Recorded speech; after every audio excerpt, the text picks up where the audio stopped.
Ibibigay ko na ang gamot ni babe. Kasi nagising siya. Natulog kasi siya after namin kumain. Kasi maaga kami kumain. So ngayon gising na siya. Ibibigay ko na ang mga gamot niya. So, ito fish oil. Ito yung vitamin niya. Ito naman ang para sa cholesterol. At ito ang aspirin. Give me a sec, alright? Yep.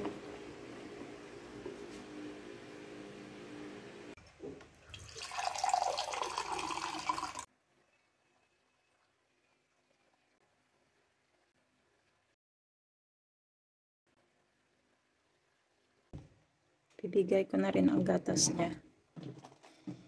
Para makainom siya gatas bago siya matulog ulit.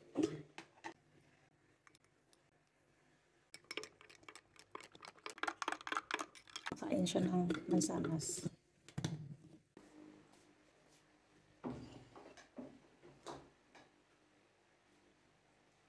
Nice. That's your